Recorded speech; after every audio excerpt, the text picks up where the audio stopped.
ہمارے نبی پاک صلی اللہ علیہ وسلم کا ارشاد مبارک ہے، جب تم پر غم آئے تو میرے غم یاد کرنا تو تمہیں تسلی ہو جائے گی۔ تو جوان بیٹے کی موت دیکھنا یہ وہی جانتا ہے جس پہ گزری ہو، وہی جانتا ہے جس پہ گزری ہو۔ میرے مقدر میں تھا، میں نے ہمیشہ دعا مانگی، یا اللہ مجھے اولاد کا صدمہ نہ دکھانا، یہ ہمیں اٹھا کے لے جائیں، ہم انہیں نہ اٹھائیں، لیکن اللہ کی تقدیر وہ غالب ہے اور ہمیں اس پر راضی ہونے کا حکم ہے۔ میرے نبی کی دعا ہے، اللہم انی اسألک الرضا بعد القضاء، یا اللہ تو اپنی تقدیر پر مجھے راضی کر دے۔ تو بالکل ہم راضی ہیں، میرے سارے خاندان والے راضی ہیں، لیکن جو ایک زخم لگا ہے وہ بہت گہرا ہے، وہ اتنی جلدی بھرے گا نہیں۔ یہ میرا بیٹا سب سے قابل اور لائق بیٹا، تینوں بیٹوں سب سے لائق بیٹا، سب سے نیک بیٹا تھا، اور اس نے غریبوں کے ساتھ کیا سلوک کرنا ہے اس نے ہمیں سکھایا۔ لیکن بہت کم والدین کو ایسی اولاد ملتی ہے، بہت کم والدین کو ایسی اولاد ملتی، اور اسی جوانی میں اللہ نے بلا لیا۔ میں راضی ہوں، میرا سارا خاندان بھی راضی ہے، لیکن یہ رونا تو میرے بس میں نہیں۔ حضرت ابراہیم رضی اللہ عنہ میرے نبی کے صاحبزادے جو حضرت ماریہ کے پیٹ سے پیدا ہوئے تھے، تو انہوں نے اوالی میں ان کے لیے ایک باغ میں کمرہ بنوایا تھا، اور اس میں دودھ پلانے والی عورت کو اس کے سپرد کیا تھا، اور آپ مدینہ سے نکلتے اور جا کر حضرت ابراہیم کے ساتھ کھیلتے، پیار کرتے، محبت کرتے، اور پھر واپس آ جاتے۔ ایک دن 18 ماہ کے ہو گئے، 18 ماہ کا بچہ بھاگنے دوڑنے لگتا ہے، بابا بابا کہنے لگتا ہے، ماما ماما کہنے لگتا ہے۔ تو آ کر خبر دی ایک صحابی نے، یا رسول اللہ ابراہیم نزع کی حالت میں۔ تو میرے نبی مجلس میں تھے، صحابہ تھے، آپ کو سب کچھ بھول گیا، اور آپ اتنی تیزی سے نکلے کہ آپ کی چادر نیچے گر رہی تھی، اور صحابہ پیچھے آپ کے بھاگ رہے تھے کہ اس چال کو وہ پکڑ نہیں پا رہے تھے۔ اور جو ہی آپ کمرے میں داخل ہوئے اور ابراہیم کو اپنی گود میں لیا، تو اس نے ایسے اپنے بابا کو دیکھا اور اس کی آنکھیں بند ہو گئیں، اور میرے نبی زار و قطار رونے لگے، اور فرمایا العین تدمع والقلب یحزن ولا نقول الا بما رضی اللہ تعالی بنا، کہ ابراہیم بڑا دکھ دے کے جا رہے ہو، آنکھ اشک بار ہے اور دل زخمی ہے، لیکن ہم وہی کہیں گے جو اللہ کہتا ہے کہ ہم اللہ کی تقدیر پر راضی ہیں۔ جب ان کی تدفین کا وقت آیا تو آپ ان کی قبر میں اتر نہیں سکے غم کی وجہ سے، اتنا صدمہ تھا، آپ قبر کے کنارے بیٹھے ہوئے تھے اور کہنے لگے ابراہیم کو اتارو، ابھی میں نے بھی کہنا ہے عاصم کو اتارو، اور آپ کی آنکھوں سے پھر آنسو جاری ہو گئے۔ پھر آپ نے ایک جملہ اور فرمایا کہ ابراہیم اگر یہ مجھے پتہ نہ ہوتا کہ میں بھی تیرے پیچھے ہی آنے والا ہوں، جلدی آنے والا ہوں، تو میں اتنا غم کا اظہار کرتا کہ لوگ دیکھتے، لیکن میں بھی تیرے پیچھے ہی آ رہا ہوں، 6 مہینے بعد آپ کا بھی وصال ہو گیا۔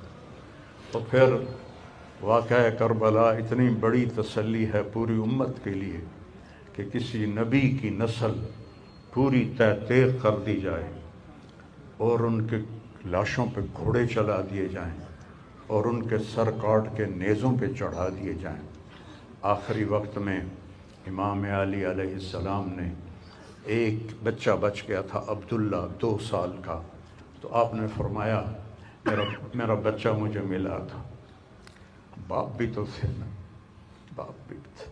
میرے باپ کو اچانک ہارٹ اٹیک ہوا، میری ایک بہن لاہور تھی، ایک فیصل آباد، کہتے کہتے مر گیا، میریاں دھیاں مینوں ملا دیو، اور میریاں دھیاں مینوں ملا دیو، دھیاں بیٹی کہتے ہیں ہماری ضرورت نہیں پہنچ سکی، مر گئے۔ تو آپ نے کہا یہ معصوم بچہ ہے، اس کو کوئی کیا کہے گا؟ تو عبداللہ کو لایا گیا اور آپ زخموں سے چور بیٹھے تھے، تو آپ نے عبداللہ کو اپنی گود میں بٹھایا اور ان کو پیار کیا، سر پہ بوسہ لیا، اور اس کو ایسے دیکھ رہے تھے کہ ادھر حرملہ بن موقد النار نے تاک کے تیر مارا، وہ تیر اوپر چلا جاتا، دائیں بائیں چلا جاتا، پر میرے رب کو ابھی اور امتحان منظور تھا، سیدھا یہاں آ کے لگا اور یہاں سے پار ہو گیا اور خون کا فوارہ ابلا۔ تو آپ نے اپنی ایسے لپ میں لے کر یوں کیا، یا اللہ جے تو راضی ہے تو میں بھی راضی ہوں، جے تو اس گل تے میرے تے راضی ہے تو میں بھی راضی ہوں، پر انہاں دے کول بدلہ تو ضرور لویں۔ اور خون اچھال دیا، اور پھر وہ بھی شہید ہوئے اور ان کے بیٹے بھی شہید ہوئے، ان کے بھتیجے بھی شہید ہوئے، ان کے 5 بھائی شہید ہوئے۔ تو بھائیو، بے شک وہ بڑی اونچی ذات تھے، پاکیزہ لوگ تھے، اللہ تعالیٰ کے محبوب مقرب لوگ تھے۔ ہم یہ آزمائش کبھی نہیں مانگتے، نہ ہی کبھی مانگنا۔ اللہ اولاد کے صدمے سے سب کو بچائے، اللہ اولاد کے صدمے سے سب کو بچائے۔ تو چھوٹے چھوٹے غم کے قابل نہیں ہے، میرے اوپر تو بہت بڑا غم ہے۔ میں اللہ کا شکر گزار ہوں، اور یہ سارا مجمع دیکھ کے مجھے حوصلہ ہو گیا ہے کہ میرا بیٹا واقعی بہت نیک تھا، جس کے لیے اتنا مجمع اس کے لیے دعا کرنے آیا ہے۔ 40 آدمی جنازے میں ہوں اور میت کے لیے دعا کریں تو میرے نبی نے فرمایا اس کی بخشش ہو جاتی ہے۔ اور یہ تو ماشاءاللہ ہزاروں گنتی سے بھی باہر مجمع کھڑا ہوا ہے۔ میں آپ سب کا شکر گزار ہوں، اور میرے بھائی اس دن کی تیاری کر کے مرنا چاہیے۔ اگر اللہ راضی ہے تو اللہ کی قسم موت سے خوبصورت کوئی پیغام نہیں، موت سے خوبصورت کوئی پیغام نہیں، اور اگر اللہ ناراض ہے تو موت سے خوفناک کوئی پیغام نہیں ہے۔ اور یہ میرا بچہ یہ اللہ کی محبت میں ایسے تڑپتا تھا جیسے کسی کو کوئی زخم ہو جائے اور وہ تڑپتا ہے۔ اور ہم اللہ کو جانتے ہیں، مانتے ہیں، ہمارے احساس میں اللہ کا تعلق شامل نہیں، ہم عقلی طور پر مانتے ہیں۔ میری 52 سال زندگی اللہ کے راستے میں نیک لوگ، اولیاء کرام، علماء کرام کے ساتھ گزری۔ میں باپ ہونے کی وجہ سے نہیں کہہ رہا، میں آپ کو یقین سے کہہ رہا ہوں، جیسی تڑپ اس بچے میں اللہ کی محبت کی تھی میں نے کبھی نہیں دیکھی۔ یہ 2 گھنٹے مجھ سے بات کرتا تھا اور میں ایسے بیٹھ کے سنتا رہتا تھا۔ بولنے والا کب سنتا ہے کسی کی بات، لیکن یہ ان پڑھ، بالکل ڈسلیکسیا کا مریض تھا، حروف کی پہچان نہیں تھی اسے، تو اس لیے نہ یہ پڑھا، نہ دین کا کچھ پڑھا، نہ دنیا کا کچھ پڑھا، لیکن اللہ نے اس کو عقل، فہم اور اپنی محبت ایسی دی تھی کہ ہمیں محسوس ہوتا تھا کہ اس کے اندر اس محبت کی آگ ہے۔ اور اپنی ماں سے کہتا، ماں دعا کرنا میں مر جاؤں، میں اللہ سے ملنا چاہتا ہوں، میں اس گندی دنیا سے تنگ آ گیا ہوں۔ 30 سال کی عمر میں اس نے یہ کہنا شروع، میں جانا چاہتا ہوں، اگر اللہ مجھے کہے کہ تمہیں رہنا ہے یا جانا ہے، 1 سیکنڈ میں کہوں گا مجھے تیرے پاس آنا ہے، مجھے تیری ملاقات کا شوق ہے۔ اور مجھ سے پوچھتا، بابا آگے اللہ ملے گا مجھے؟ میں نے اس سے بڑی باتیں کرنی ہیں، مجھ سے ملے گا؟ میں نے کہا انشاءاللہ آج تم ملو گے اپنے اللہ سے، ضرور ملو گے، تیری تڑپ، تیری تمنا رہتی تھی میں اللہ سے ملوں۔ تو میں نے اپنی زندگی میں صرف ایک آدمی دیکھا ہے، یہ بچہ جس کے احساسات میں اللہ کی محبت تھی۔ احساسات جیسے ہمارے درد ہمارے احساس میں بھی جب شامل ہوتا ہے پھر ہم ہائے ہائے کرتے ہیں، اور جب تک شامل نہیں ہوتا تو ہم چلتے رہتے ہیں۔ اس بچے کو اللہ نے اپنی قدرت سے یہ تعلق اور محبت عطا فرمائی تھی، اور بس میں اور کیا تعریف کروں، میرا تو سینہ ویسے ہی زخمی ہے۔ یہ بہت عالیشان بچہ اللہ نے مجھے دیا تھا، میں اللہ کی تقدیر پہ راضی، اس نے اسی کا تھا، اس نے لے لیا۔ بھائیو، موت سے پہلے مرنے کی تیاری کر لو، آپس کی لڑائیاں چھوڑ دو، آپس کے جھگڑے چھوڑ دو، آپس کی نفرتیں چھوڑ دو، مرنے والے سے پوچھو کہ نفرت کا کیا فائدہ ہے، جھگڑوں کا کیا فائدہ ہے۔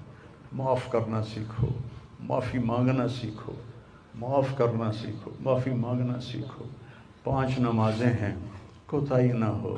سال کے بعد روزے آتے ہیں، بیمار ہو تو اللہ کہتا ہے چھوڑ دو۔ حج اور زکوٰۃ پیسے والوں پر ہے۔ تو ٹوٹل ایمان کے بعد 2 باتیں ہیں، ایک نماز ہے اور ایک روزہ ہے۔ اور اس کے بعد ایک حدیث میں سنا کر ہم جنازہ پڑھتے ہیں۔ میرے نبی نے فرمایا 4 باتیں سیکھ لو مجھ سے، 4، اب 5ویں بھی نہیں، 5ویں نہیں، 4 انگوٹھا کر کے کہ 4 باتیں مجھ سے سیکھ لو تو پھر دنیا بھی تمہاری ہے، آخرت بھی تمہاری۔ صدق و حدیث، ہمیشہ سچ بولنا، ہمیشہ سچ بولنا۔ آج نیت کرتے ہو؟ انشاءاللہ۔ حفظ و امانت، کسی کو دھوکہ نہ دینا، کسی کے ساتھ 2 نمبری نہ کرنا، کسی کو اپنے مفاد اور پیسے کے لیے، اپنے منصب کے لیے اس کے ساتھ دھوکے بازی نہ کرنا۔ تیسری بات، حسن و خلیقت، اپنے اخلاق اچھے رکھنا، گالی، غیبت، الزام تراشیاں، جھگڑے، یہ چھوڑ کے اچھے اخلاق والے بن جاؤ۔ اور چوتھی بات فرمایا عفت فی طعمت، رزق حلال کماؤ۔ اب سارے مجمع سے میری اپیل ہے، آج کے بعد نماز پکی کرنی ہے اور سچ بولنا ہے اور کسی کو دھوکہ نہیں دینا اور اپنے اخلاق اچھے کرنے ہیں، کسی کو گالی نہیں دینی، کسی کو بے عزت نہیں کرنا اور رزق حلال کمانا ہے۔ تو انشاءاللہ میرے نبی کا وعدہ ہے دنیا بھی تمہاری ہے، آخرت بھی تمہاری ہے۔